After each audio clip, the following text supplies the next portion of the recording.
Hello and welcome to the Unnamed Automotive Podcast. My name is Sami Haj Assad, and with me, as always, is my good friend and fellow automotive journalist, Benjamin Hunting. Say hi to the people, Ben. Greetings, human listeners. Greetings to everyone. If this is the first time you're listening to our podcast, thank you for trying something new. I will reiterate, Ben and I are a pair of automotive journalists, but more important than that, we are very, very good friends. No matter what anyone else tells you, we're very good friends. And right, Ben? Even more important than that is the fact that last week, during the time we took off from the podcast, I got to meet Sammy's new son, and that was really cool. New son? Yeah. Only son? Sure. Okay, let's go with only son.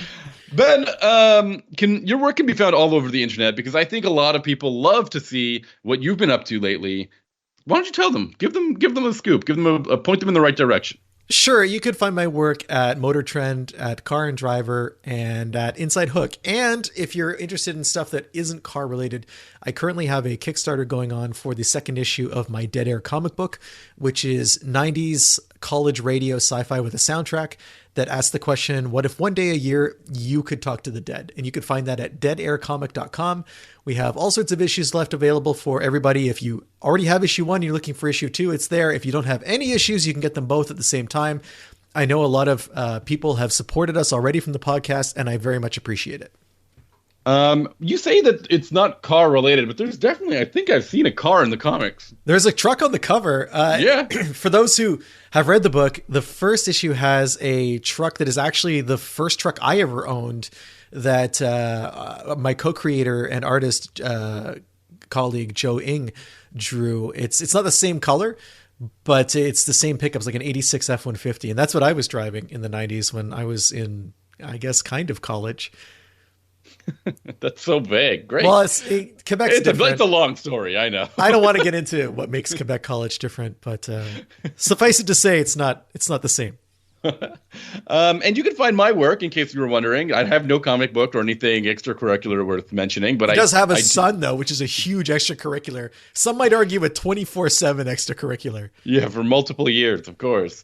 You can find my work on autotrader.ca, driving.ca, and let's say Electric Autonomy Canada. Still sounds like someone's going to show up in my door one day in a black suit and a badge and says, "I'm from Electric Autonomy Canada, and you're coming with me." Yeah, after you publish your review on the CX-90 PHEV, someone might drop by. Oof. But that's not the car we're talking about this week. We're talking about something far more exciting, far more energizing. The polar opposite. Yeah, and that is what is it called? The Jaguar F-Type 75. The R75, Sam. R75, sorry. So there's a bunch of 75s. I can see why you would make that mistake. Not a mistake, but basically, this is the last year for the Jaguar F-Type. It has been around 10 years now. And what they did for 2024 is they got rid of the base model from the previous year. So now everything is R. I think it's R Dynamic. And it starts at like the P450. And then it goes all the way up to the R75, which is, strangely, there's the R75 P75 Coupe and the R75 that have like the same price. And I think that might be because they sold them like during the same model year, but it might have changed the name at some point. Suffice it to say, 75 is, I guess, 75th anniversary of Jaguar. Is that what it means, Sammy? No, I believe it's the 75th anniversary of them making sports cars. Oh, okay. That's a very random thing to celebrate. Because the F-Type, despite it being old, is not 75 years old, right? No, of course not. I mean, it might feel that way. Aww. In some areas, given how fast the world has evolved around it, which is kind of what I was hoping we could talk about. Yeah, sure. Tell me. You've driven we're talking specifically about the second generation. I think it's considered a second generation F-Type, right? I think so, even though, I mean, there's not a big enough transition between the two gens. Yeah, this is a car that Jaguar doesn't have a lot of money. And they've rarely had a lot of money. And when they came out with every good conversation starts with how much money the subject has, right? Yes, of course.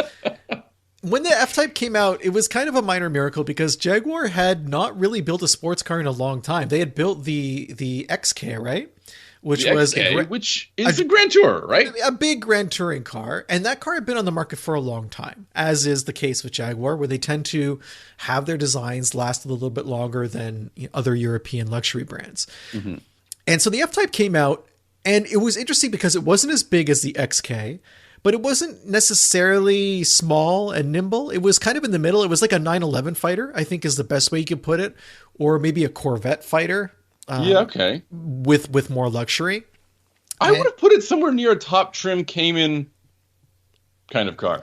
Kind of, yeah, but I think it's bigger than a Cayman, isn't it? I think perhaps in terms of maybe like wheelbase or length. And Cayman is an interesting comparator, because I think vehicles like the Cayman and the Boxster were designed specifically for handling first above all else. And I don't think that's the case for the F-Type, which is kind of why I was leaning it more towards the 911. No, I get it. I agree with you. The F-Type is very much a daily driver kind of car. Like, it's not a car you buy necessarily to go to the racetrack. And I think that's also a 911 spec kind of thing. Like the Cayman, I would think more buyers anyone who owns a Cayman is at least thought about going to a racetrack. Otherwise, they would have spent that money on a 911, I think. Okay. I mean, I would always think that it was the 911, desirability without the budget. For maybe more mainstream approach. I mean, pricing-wise, it's certainly between the Corvette when it came out and the 911, right? It was kind of like sitting there in the middle. What also separates it from vehicles like the Cayman and also the 911 is its front engine. You could initially get it with a V6 or a V8, and the V8, I believe, both those engines were always supercharged. What was funny is, I believe this is true of the engine in the F-Type, Sami, isn't the V6 version of the Jaguar just the V8 with two of the cylinders filled in? I thought that was temporary. I don't know if that's still happening. Temporary. I don't know if that's the case. For a long time, Jaguar. The AJV8, is that what we're talking about? The code of this engine? I think perhaps that is what we're talking about. Okay, hit me with this. This is so funny. Well, I mean, for a long time, Jaguar again did not have a lot of money, and as a result, they didn't want to design a completely different engine for their V6 model. But at the same time, they also didn't want to, I guess, cast a different block. So they just built one block. And for the V8 cars, all the cylinders had pistons, but for the V6 cars, two of the cylinders did not. So yes, the rear two cylinders blanked. That's what they're saying here. And that's great from a cost-cutting perspective, but the weird thing about it is you end up having your less powerful car carrying around the same amount of weight as the more powerful car. So you're kind of giving it like a double dose of performance penalty, if you catch what I'm saying. Yeah, that's ridiculous. I mean, it's so funny. It is funny, but it's little quirks and weird things like that kind of endeared me to the F-Type. I actually like the V6 version, I think, more than the V8. Because when it first came out, one of the other things that I really enjoyed about the F-Type was the oral pleasure audio experience. What's the trademark catchphrase that we have for that? Performance sound thing? What was Performance sound pleasure experience? Something like that. So the F-Type, the V6, it sounded really good. And it had a great exhaust. It had great exhaust tuning, and it had great burbles and stuff. And this was right at the beginning of the era where every car started to burble when you would downshift or when you would hit a hard upshift on the transmission. And because they were all automatics, you could just kind of cruise around town with the exhaust in its most aggressive mode and just pop the exhaust all the time. And this is before that made you annoying.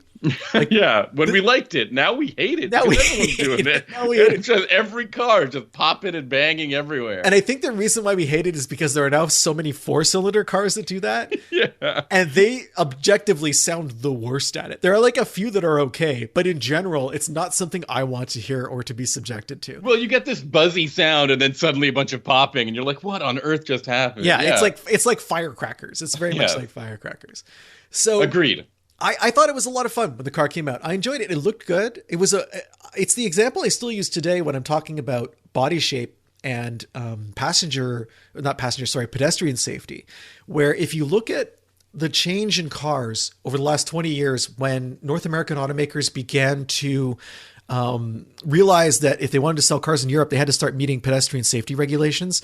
And a lot of the pedestrian safety in Europe was much more aggressive in terms of how a car would impact a pedestrian and what would happen after impact. So American cars were often, or cars made for the American market, had these kind of sloping hoods that would undercut a pedestrian at the legs, and then the pedestrian would be thrown up on the hood.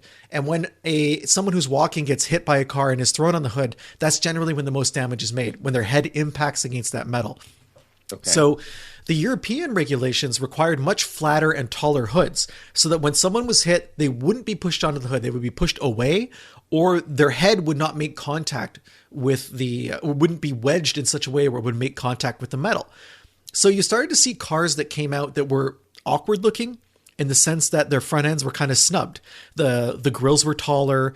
Even sports cars had this kind of taller look up front. And then the F-Type came out, and it looks very, very, very sleek. It looks almost as though it's kind of a throwback to older sports car styling. But if you get close to an F-Type and look at it, it has an upright front grille. There's no slope there at all. And it's amazing how well Jaguar's designers were able to trick the eye into ignoring the fact that it's flat at the front. Like if you look at it, you just don't see it. I think that in the current generation, the second version that you were referring to earlier, it's more noticeable. Yes. But when it first came out, I was really impressed with that design. I can understand.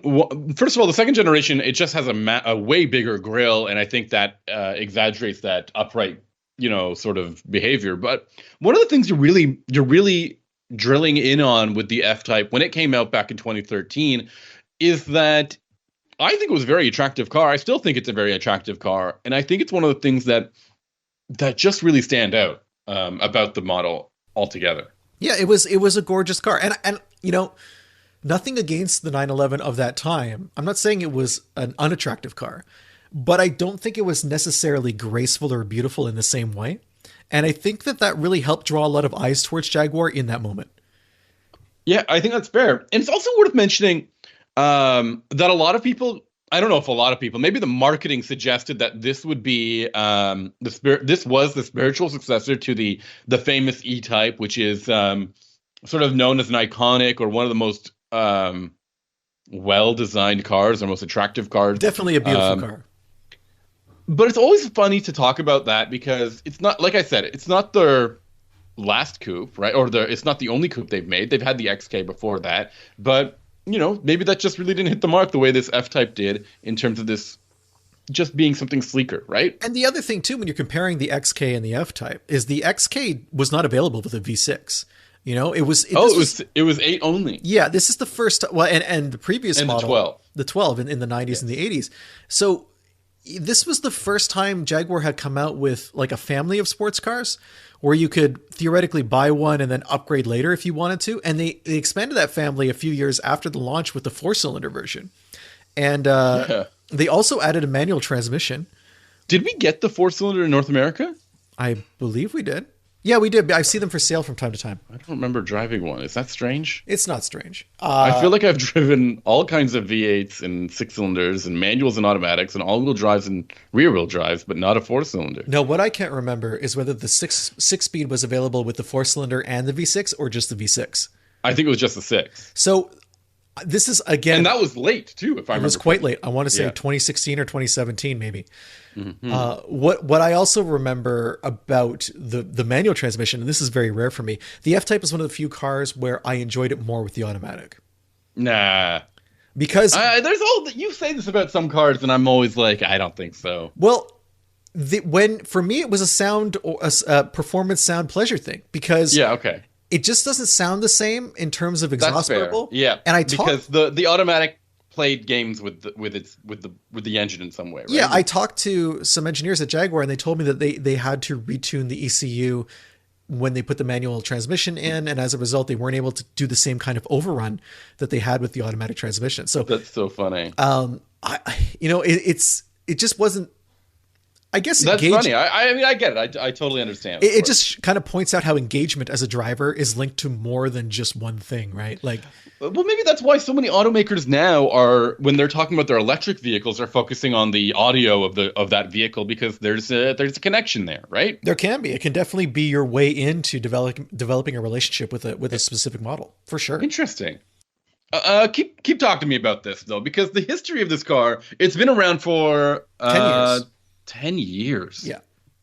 Wow. And I kind of want to say that in that period, if you're looking at European sports cars, the thing that comes the closest to matching what the F-Type set out to do would be the AMG GT.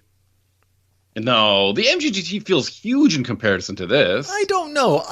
I think that the car is maybe bigger than you remember it. Okay, maybe. I don't think it's a Maybe it just substantial. has a massive Mercedes grille, and that's how I measure You know, all cars based on how big their badge is. front engine V8 two-seat coupe. There's not a lot out there in that time period that's not exotic. I mean, I guess you could argue the AMG GT is an exotic, but it's not exotic in the same way like a Ferrari or a Lamborghini is, right? That's fair. Yeah, I think that's fair. And So, okay, talk to me about that. I've skipped that sometimes, that comparison. well, the reason I bring it up is because I think that towards the end of its life, the AMG GT eclipsed the F-Type. I think it kind of took what the F-Type was doing and elevated it in a way that Jaguar wasn't able to do because they just weren't able to invest in the platform in the same way. And I Okay. think the AMG GT also was an interesting comparator because Jaguar made a bunch of different models of the F-Type, right? Mhm. They wasn't there a Project 7? Was that based on an F-Type? I believe that's yeah, I think it's a limited edition kind of car. I don't even know if there's more than is there more than one? I don't know, but the reason I bring that up is because there are many different versions of the AMG GT. Some of them are Oh, yes. some of them are oriented towards track driving. Some of them are just, fun in the sun convertible style like the F-Type. But I kind of feel like with the Mercedes, you could get a harder edge than you could get in the F-Type. I feel like the F-Type had a limit and it stayed there, and Mercedes pushed past that limit. And then when I was driving this new one, the 2024, it had been a few years since I'd driven the F-Type, and I could really, in comparison to more modern sports cars or grand touring cars, if you want to even go there, you can really feel the old bones inside the Jaguar. Interesting. Tell me more. How would you explain that to somebody who's never, felt that before? It's like a snapshot of 5 or 6 years ago. Mhm. Just in terms of how it feels behind the wheel. So you have this, it's 575 horsepower. It's all-wheel drive, supercharged V8. It has an 8-speed automatic transmission. You can get a rear-wheel drive one in Europe, but Yeah. in North America, all the They don't R7 trust us with that. yeah, all the R75s are all-wheel drive. It's $115,000 US, which is like a pretty big jump over the $80,000 for the base model, which has, I want to say, 444 horsepower. So again, a pretty big difference. But in Canada, it's 135,000. The one I drove was 135 because I had to pay for Carpathian gray on the outside and Okay. an extended leather interior, which just means every surface you touch is leather. Thank but goodness. in terms of how it drives, it's less fluid. I like that ZF 8-speed transmission. It's Yeah. an excellent gearbox, but in the F-Type, it's not quite as smooth as you would expect in some other implementations of the shifting logic of when it decides to shift and how it executes those shifts. I'm not saying it's bad, but you can tell it's not quite as razor sharp as it should be. And the suspension is quite stiff. I obviously Okay. drove it during the winter, so the roads, I get frost heaves. It's a little bit bouncy, and I knew that I was in a sports car or a sports car pretender the entire time I was driving. Like at that price, it is beating you up a little bit more than I think you would expect. It's interesting you brought up the AMG GT. I think maybe the Jaguar was around, yeah, for 2 more years than the AMG was, but it sold 30,000 more units in the US compared to the AMG, which I was caught off guard. I thought the Mercedes machine would be able to sell more of them. I think part of that is pricing because there's no V6 version. There's no entry level AMG GT drivetrain, Yeah. really. Like there kind of is, but not really. No, it's just as you mentioned. There's no V6, or it's just a V8 or a more powerful V8. I Yes. think. I think that kept some people away from the car, even though I think it's maybe the most compelling Mercedes of the last decade. Ooh. Just in terms of like, I'm not talking about supercars or anything like that. Just like mainstream Mercedes It models. was very good. You're right. It's very good. And I can understand the sort of connection you're drawing between the two because they're cars that I don't care what they look like or are to interface with, like in terms of infotainment or whatever. I just want to be in them. I want to drive them. I want to be with them all the time. And I think the F-Type and the AMG GT are kind of like that. Well, so I would have agreed with you until I drove this one the most recently. Okay. Because I think... Well, you drove it in some weird conditions, like you mentioned. Well, for me, getting back to the idea that this kind of feels like a snapshot of 5 years ago, the interior is where it comes out the most. Okay. It really does feel lesser than a current luxury car. Materials feel a little kind of like not anticlimactic, I think is the best way to say it. There's nothing special. You got a small screen. It's very hard to get Android Auto working. I had constantly plug and replug my phone over and over and over. And I know that sounds like a minor gripe to make, but if you're spending this much money on a car, you don't want minor gripes, right? You want a great experience all around. It's also quite small inside in the sense that space isn't managed super well. There's not a ton of room for keeping anything. It was winter, still is, when I was driving it. So there were some things that I couldn't put in the hatch because I didn't want them exposed to the cold. So just little things that when you're driving. Anyway, it's still a fun car. And hold on, I want to go back to your issues. You had an electrical issue in a Jaguar, or in terms of connectivity with the infotainment system. Yeah, it's very old school infotainment.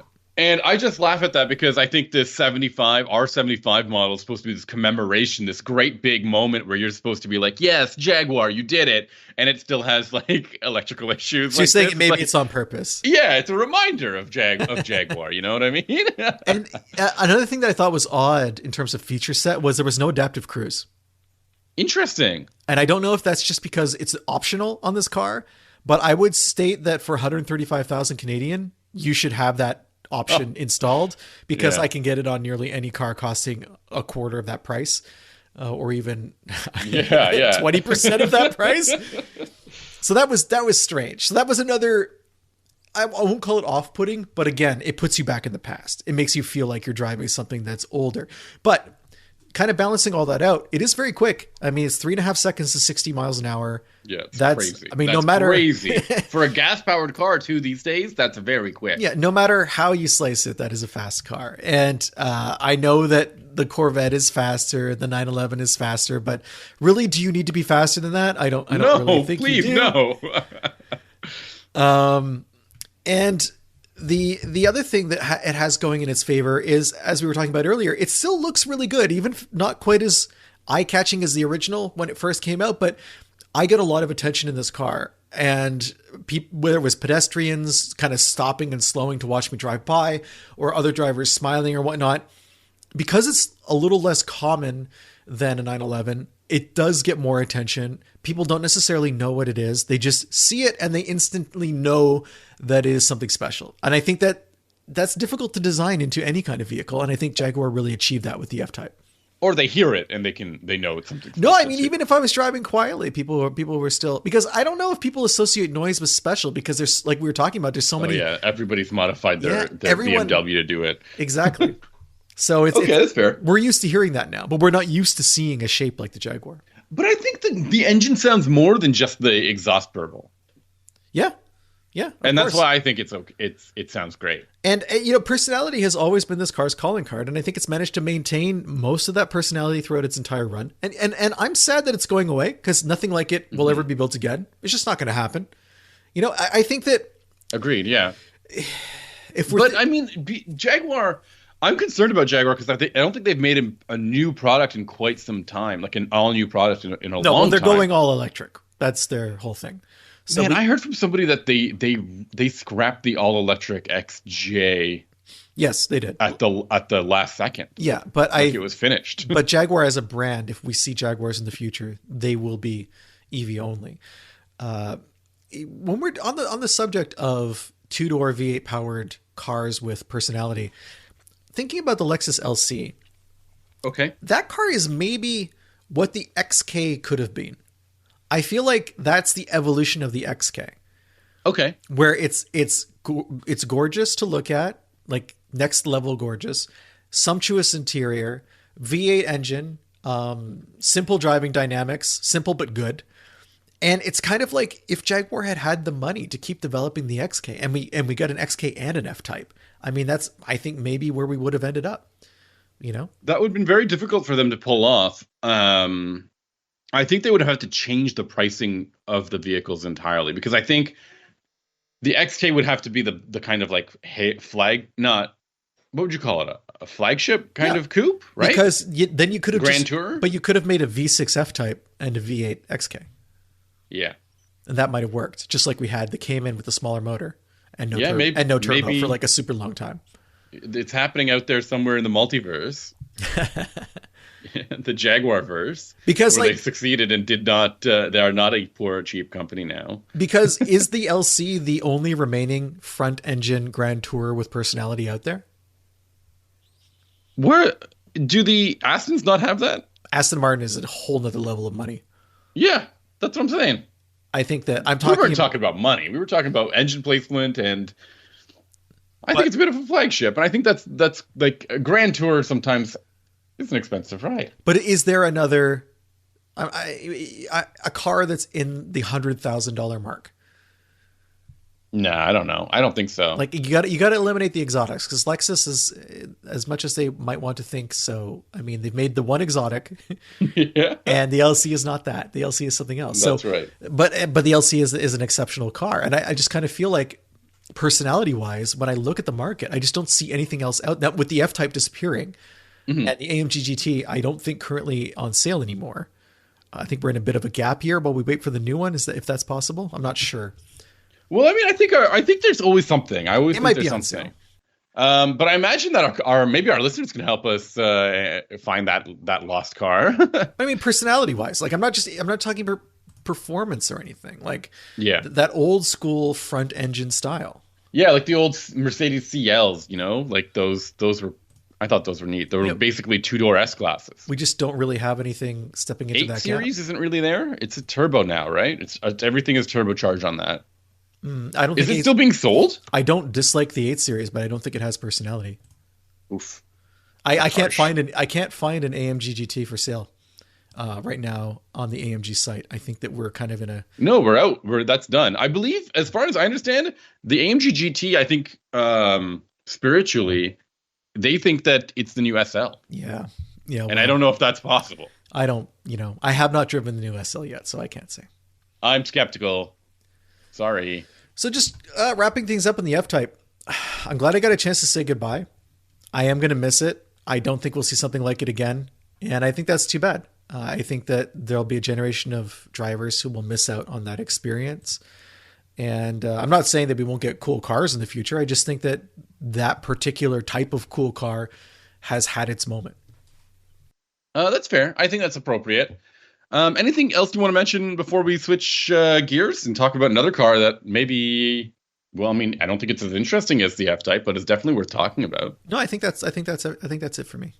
The car I recently drove was the 2024 Subaru Outback, specifically the Onyx trim.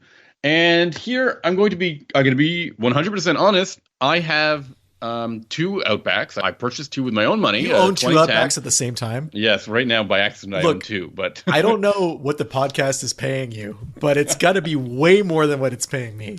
Outback money, baby. Wow. I've got a 2010 and a 2020 model, and I drove the 2024 version, and I could not help think people should probably not buy this. Okay, back up for a second. Yeah. What does Onyx mean? Like, what does that change about the Outback? If I was going to dumb it down a little bit. Wait, you have to dumb down the Onyx? How complex is it when it's not dumbed down? It's like the Wilderness model without the interesting parts. What? As in the turbo and the added ground clearance. And the gold bits?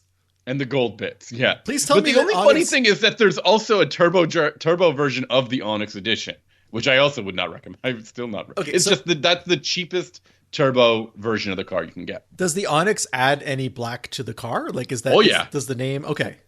It adds black badges. It adds black mirrors, and it adds something else that's black. I can't remember now. Wheels, of course, black wheels. When you say black, what do you think of that? When you say black mirrors, you don't mean like the TV show where the future hates us? You mean like... No, I mean the mirror caps on the outside just don't look like they've been painted the same color as the rest of the car. Okay, yeah. Like they forgot to paint them. No, they painted it the wrong color, black. So they just put all the mirrors in a big bag, and then they shook up that bag, and they just grabbed the first mirrors. Yeah, okay. Okay, I understand Lovely, how cars right? are built. I understand manufacturing. The inside of the vehicle is also slightly different than other Outbacks. It uses a different material, different upholstery, something that was described as all-weather or water-repellent upholstery, Wait a minute, which is all to weather? say it's It's not a convertible. Why is it being exposed to weather? That's my concern. Water-repellent upholstery. So if you leave the moonroof open, sure. does it have a moonroof? Yeah. Okay. Well, that is something that feels awful. Does not feel very nice to touch, and felt very cheap. Sami, I would have preferred. I would have preferred cloth or leather. What if you're not wearing shorts like you always wear? Yeah, still don't like it. Okay. Cloth, man, that would have been great. There's a couple of leather bits here and there, but the thing is, this car, as equipped, was just over $36,000. There is a better trimmed version of the Outback called the Limited, which is slightly cheaper. So I think you should get that one. And it is 35.7 compared to 36.1. Wow, that is almost no difference. And but it has better equipment. What's the gear that you get? Leather trimmed interior. It has let's see. It's got. I had other things. Hold on. I have it all here. Does it have extended leather like the R75? No, it does not have our extended weather. Come on now, be reasonable, Ben. I gotta get my notes out, Ben. You caught me. It's almost like you could have done that at the beginning of the show. I mean, I don't want to suggest something crazy. Oh yeah, power seats, man. It did not have power adjustable passenger seats. It didn't have heated rear seats. The Limited has both of those features. Just smart amenities that I think are worth having. What do I like? I like those memory seats, So you're saying this is kind of like a weird placeholder trim. Why does it exist? Like, is there a big jump between this trim and the one below it?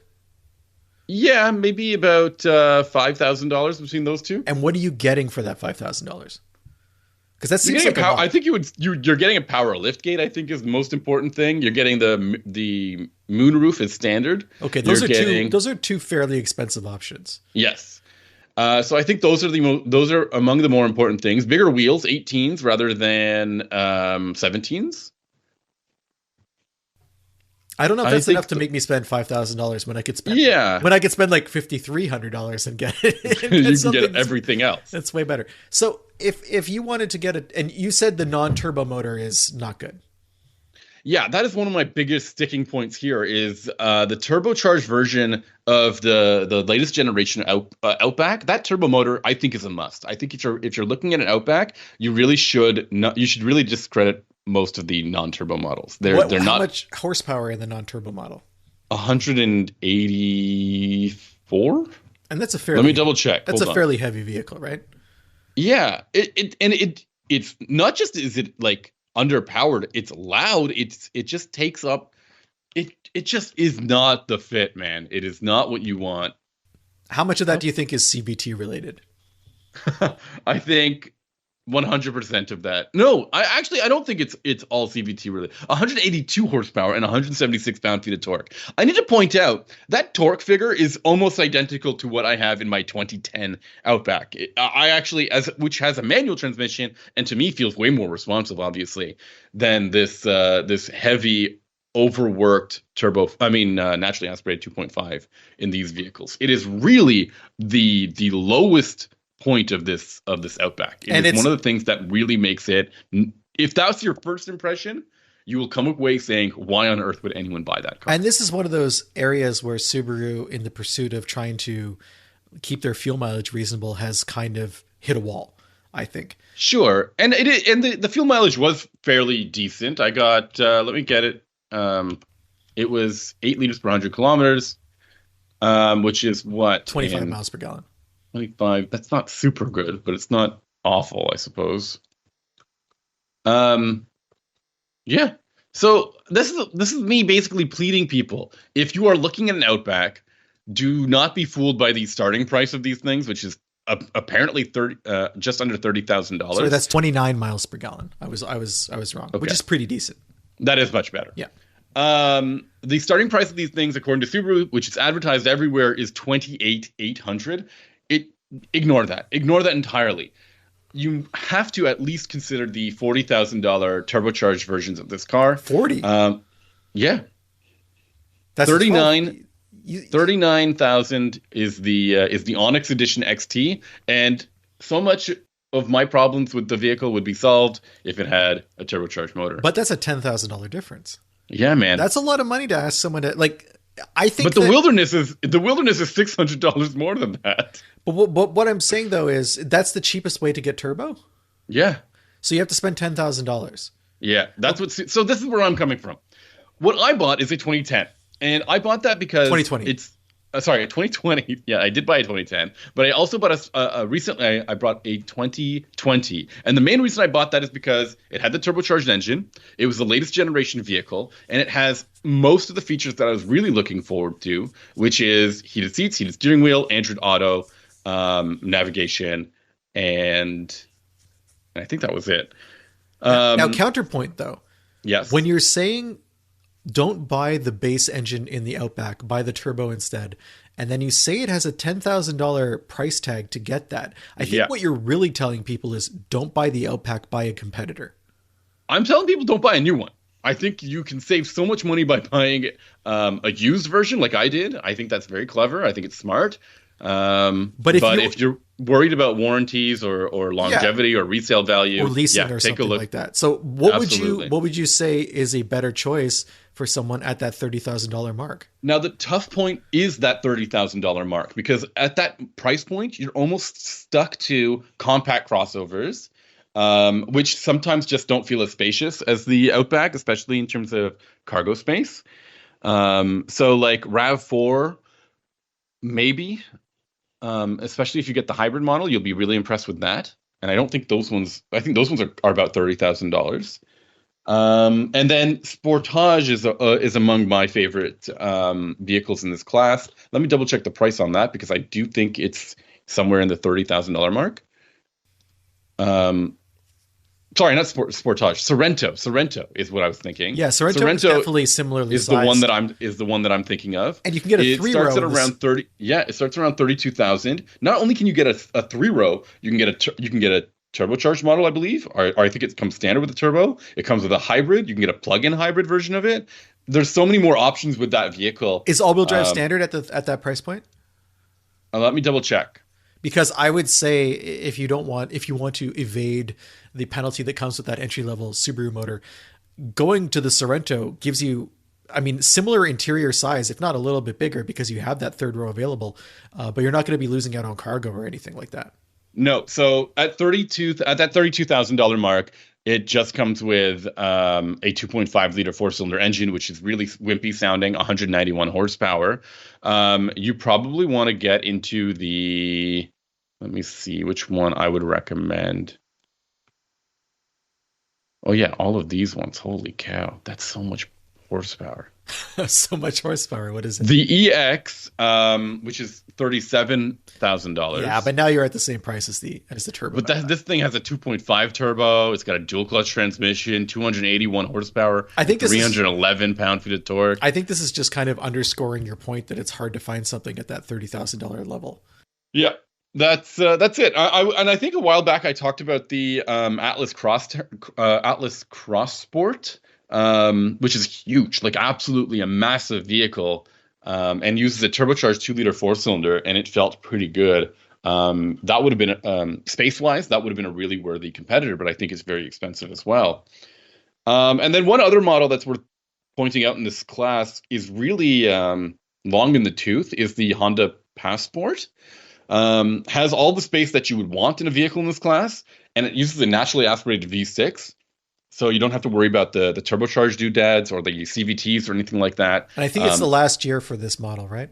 Yeah, I think they update it with the platform in tech from the new Pilot. Now, but that one also uses the naturally aspirated 6. I drove a Passport, I want to say 3 or 4 months ago, and it made very little impression on me. Like it has the worst infotainment system. It was like perfectly fine. But other than that, nothing really stood out. But it's not a very modern feeling vehicle. That infotainment system was really disappointing. The gauge cluster is really disappointing. But capability, power. Definitely more power than the Outback. Capability, space, and power is what it's got. So it's very tough. I would say that class is tough to shop on a budget, and that's why I would recommend someone probably consider going used. And And that's what I did. we're reflecting the fact that cars are just getting more and more expensive. And it's crazy because they also keep getting bigger, but I don't know if this class has much more of a life, right? No, like of a lifespan. Eventually, the compact crossovers are getting there, right? The problem is, well, what always ends up happening is as cars get bigger, they just add another smaller model at the bottom, right? And they push everything up a class. Yeah. But fuel mileage wise, cars just can't keep getting infinitely larger because your smaller engines that you already have in the pipeline aren't going to be able to, you're going to end up with this Outback situation where you have something that gets decent fuel mileage, but is a penalty box to drive around town. Yep, that's fair. Absolutely. So it's a tough situation that we're all in because car companies can't stop making cars bigger. But Subaru has like this, they have like a problem. They have like an issue. I think a lot of their cars, the optional engine, well, maybe I'm just saying maybe 2 of their cars or 3 of their cars. No, maybe 4 of their cars. 4 of their cars. 4 of their how many cars? There's 6 cars. Yeah, 4 of their cars. The optional engine is what the standard engine should be. Yes, I completely agree. Like- and the 2 reasons why Subaru is in this situation is because they refuse to move away from boxer engines and they refuse to move away from standard all-wheel drive. Yeah. And they've the standard all-wheel drive thing I can kind of understand because it's become their marketing identity. But the boxer engine thing, people do not care. Absolutely People don't know what not it care means. No. whatsoever. You could have a basket of snakes under the hood making that power. No one would even look. So it's puzzling to me why they insist on sticking to it. Yeah. So it's a struggle. It's a struggle to talk about this because, like I said, I am an Outback owner, and I really wouldn't recommend anything on like this. This was really a disappointing drive. And to make sure that I was not losing my mind, I asked my wife to give it a spin around the block, and she was like, "Where's the beef here? This is super loud, very slow." Didn't have memory seats. It was really disappointing to her. And then you lost the pink slips to her in a race with your own right. Outback. That's right. She took off. So what do I do now? Wait. No, there's one more piece of news that I really wanted to talk about. Yes. Sorry, I almost ended the podcast prematurely. Ford, you know that automaker Ford? Yes, I've heard of Ford. They have investors, and they wanted to tell their investors something really important. They're going to be trimming its expenses by $2 billion. Okay. And one of the ways they're going to do that is by removing features in cars. Everyone loves it when you remove a feature. What are we losing? Do you remember when during the pandemic there was that chip shortage, and then You couldn't have heated seats in a BMW. Yeah, or touch screens or USB ports in some cars. Yeah, it was always like a seemingly random feature that you wouldn't think was associated with a chip, but Yes. And then now Ford is just, they didn't need a chip shortage. They're just like, forget it. We don't need it. They're getting rid of the very important feature of automatic parallel parking. oh, okay. Sammy, how many times as a professional have you used automatic parallel parking? As a professional, I've used it maybe, let's say, 5 times in the past year. Have you had in the past year? Yeah. I would say I've used it 5 times in my entire life. And Yeah. I will tell you why. Because parking is something I want to get done and then get out. It is not, It's not something, a gimmick. It's not a gimmicked item that needs to be done. It's not something I want to celebrate. It's not something I want to be wowed by. And Or show off to, yeah. every one of these automated parallel parking systems, the parallel parking systems in particular are guilty of this. They take forever to work because there's a whole sequence of events. When You you're have to make sure the car sees the spot that Yes, you want to get into. which means and that you have to already be in the parking mode as you drive by the spots, because Yeah. if you see a spot and then you're like, oh, I can get in there and then activate the parking mode, chances are it's too late. Like you've moved by it and it's not going to see it. So that's one of the steps that's annoying. Then the car has to make the most fiddly adjustments it can with the steering wheel and drive as slowly as possible because there's a lawyer somewhere who is like, we can't exceed this maximum speed to eliminate liability to the best point. And my most memorable of these parking experiences was I had a Volvo XC90, and I want to say this was like 10 years ago or something. Okay. And I'm parking in front of my house and there's a ton of room, right? So I'm like, okay, I'll give it a shot, see how Volvo's got this going. And the Volvo pulls into the spot, pops the rear wheel up onto the sidewalk, straightens out, quote unquote, and then it puts it in park, and on the center screen there's this big message, all proud, that says "Parking accomplished." And I'm like half on the sidewalk, and the car didn't care. And I'm not talking about like it rolled up on the sidewalk, like it bounced over the curb to do this. No way. Yes. Okay. My recent experience with it has been, I believe it's a little bit faster, and you can hit the brake to slow it down. Oh, you can definitely. Well, why would I have to do that? Like, then it's not automatic parking. 1 minute. The thing I've noticed now, I haven't used it for the parallel parking system. I used it for the perpendicular reversing, just because I would test it in my old parking spot. It would spin it would spin the wheel so fast and so violently to do it, and it was always so jarring to do that. But and me and my wife both really love it when it would finish and it would say "parking completed" or whatever, and it would make this adorable little ding. Oh, it's so proud. It wants a gold star so badly. I've done it. So now, all Fords, current and future, will no longer have this feature, which is a shame. I think we will miss that little moment of joy of a car being proud of itself. You always wondered, can computers celebrate, their own accomplishments? And I thought they did every time they parked themselves. It was a useless feature, and I'm glad it's gone. One of the only removed features that I think was a good choice. I'm hoping attention monitors are next, because I was driving a vehicle recently where every time I looked in the side mirror to see traffic beside me, the car would scold me to tell me to look at the road ahead. Like, and I'm just talking like I turned my eyes to look at the mirror, It's a motivational. It's like, look forward, never backwards. Maybe right? Because I'm turning left, I actually need to look at that mirror. But no, the car is like, you are only allowed to look in one direction, and you must be looking there 99% of the time. You can't even use the infotainment system. Like, it's like you look at the infotainment system, it's like, that's not for you. That's a message to the vehicle's own planning department, I think. Stop looking here.